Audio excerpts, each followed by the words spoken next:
Rap superstar Sean Diddy Combs forced women to take part in drug-fueled sex parties which went on for days while he filmed them, a court heard yesterday.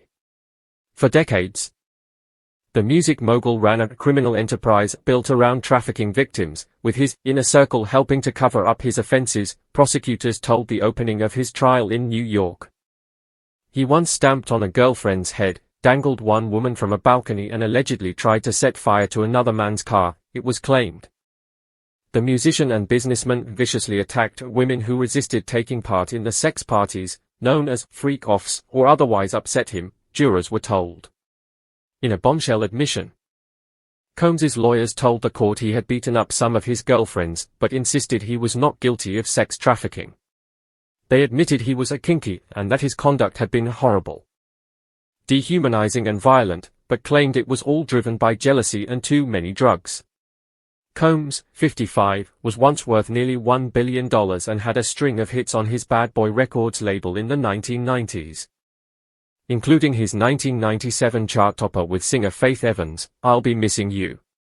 But in September last year, he was arrested months after an ex-girlfriend, R&B singer Cassie Ventura, sued him for sexual assault in a civil case. Combs's downfall was hastened by the release of a devastating video of him beating Ms. Ventura in the corridor of a hotel in Los Angeles in 2016.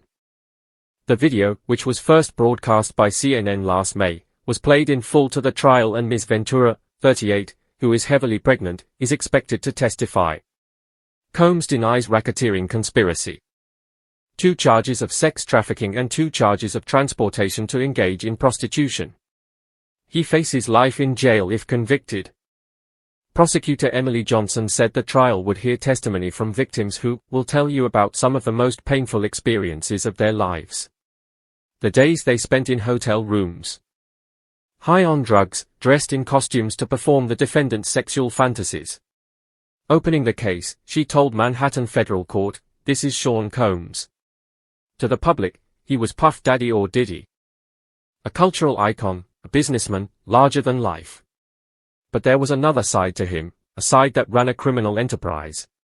During this trial, you are going to hear about 20 years of the defendant's crimes. But he didn't do it alone. He had an inner circle of bodyguards and high-ranking employees who helped him commit crimes and helped him cover them up. Kidnapping, arson, drugs, sex crimes, bribery and obstruction. These are just some of the crimes the defendant and his inner circle committed again and again. You're going to hear about all of them during this trial. Prosecutors described a horrific claim made by Ms. Ventura, who said she was left feeling like she was choking when Combs allegedly made an escort urinate in her mouth during a freak-off. Ms. Johnson also told the court about an incident where the rapper was on the hunt for Ms. Ventura because she was seeing another man. The prosecutor said, when he finally found her, he did what he had done countless times before, he beat her brutally, kicking her in the back and flinging her around like a rag doll. All of that violence was not enough though. But Combs's lawyer Tenny Giragos countered that prosecutors were trying to twist the star's romantic relationships into a racketeering and sex trafficking case. This case is about love, jealousy, infidelity and money, she said in her opening statement. Ms. Giragos accused the alleged victims of filing lawsuits against Combs as a money grab. Ask yourself, why are they making this allegation knock on his face? She was scared, Mr. Flores added. She was in the corner, hood on, covered up. I couldn't see her face. She was pretty much in the corner.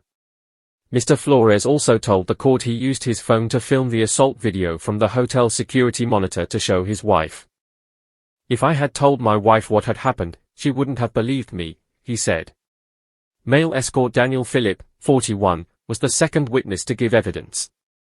He described in graphic detail how he would take part in freak-off parties with Ms. Ventura and Diddy that could last for up to 10 hours. Mr. Phillip recalled another occasion when Combs had called Ms. Ventura from another room, but when she told him to wait a second, Combs came out and Mr. Phillip says he saw a liquor bottle fly past her. During the hearing, 6 of Combs's children could be seen sitting nervously in the public gallery 2 rows back from the front. They included his twin daughters Delilah and Jessie, daughter Chance, and his sons King and Justin. Combs's mother Janice sat in the middle of them wearing a black blazer with sunglasses and bright orange hair. He smiled at his family and made a heart symbol with his hands before hugging his lawyers and shaking the hands of his jury consultant, Linda Moreno. Before sitting down, Combs blew one of his sons a kiss. He told the court he was paid up to £4,500 for the parties, and described how he once had sex with Ms. Ventura while Diddy watched on in disguise. For the course of the 2-month trial, jurors are expected to hear testimony from 3 or possibly 4 of the rapper's female accusers, as well as former employees who prosecutors say helped to arrange and cover up his actions. Just selecting the jury caused a headache after the prosecution and defense both struck out a string of potential jurors. Combs's lead counsel, Mark Agnifilo, claimed that the prosecution's veto of potential jurors was discriminatory because 7 out of the 9 people they rejected were black. But Judge Arun Subramanian rejected the claim, saying prosecutor Marinay Comey had given race-neutral reasons to explain each rejection. About 150 potential jurors were vetted before the final 18 were selected, including 6 reserves.